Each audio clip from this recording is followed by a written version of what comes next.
Samia Soultani, bonjour. Bonjour. La recherche et l'enseignement supérieur sont au cœur de l'action régionale qui a mené une stratégie sur les 6 prochaines années. C'est votre nouvelle délégation. Pourquoi avoir adopté une stratégie pour l'enseignement supérieur, la recherche et l'innovation ? Tout d'abord parce que cela répond à un cadre législatif, puisque les régions sont des chefs de file sur l'enseignement supérieur, la recherche et l'innovation, puisque c'est une compétence de l'État.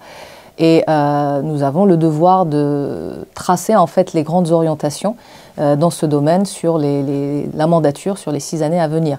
Et puis c'était une volonté également de la région pour pouvoir mobiliser l'ensemble des acteurs de l'enseignement supérieur et de la recherche et de l'innovation pour pouvoir porter une ambition commune et collective pour le territoire régional sur la mandature à venir. Les Pays de la Loire portent un budget important en matière d'enseignement supérieur et recherche. Est-ce à dire que ce domaine-là est en bonne santé en Pays de la Loire ?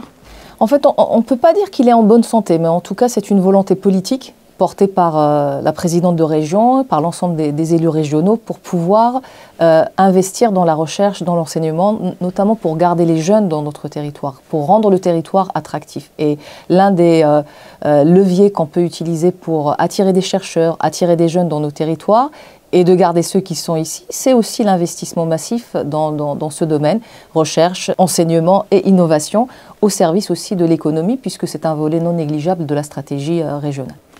Vous l'avez dit, comment faire justement pour conserver les chercheurs ou en attirer d'autres ? Ce sont des dispositifs qu'on met en place, notamment un dispositif qui s'appelle Étoile montante pour pouvoir accompagner les jeunes chercheurs qui arrivent sur notre territoire et les aider au démarrage de leurs projets. C'est par exemple des financements assez importants dans les infrastructures, l'accompagnement des territoires dans les investissements immobiliers dans les départements, les 5 départements de la région.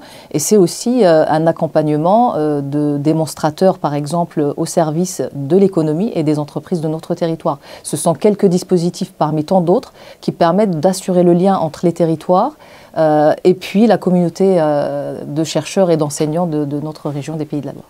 Dans tous ces domaines, y a-t-il un domaine particulier qui vous tient à cœur dans cette stratégie régionale ?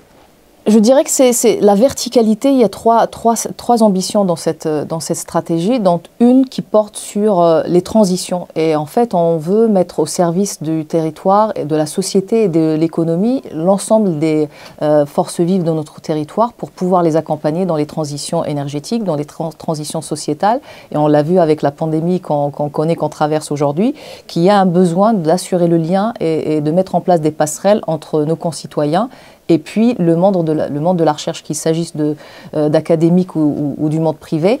Il faut absolument que la région joue un rôle majeur dans les enjeux à venir, qu'il s'agisse d'enjeux énergétiques ou sociétaux.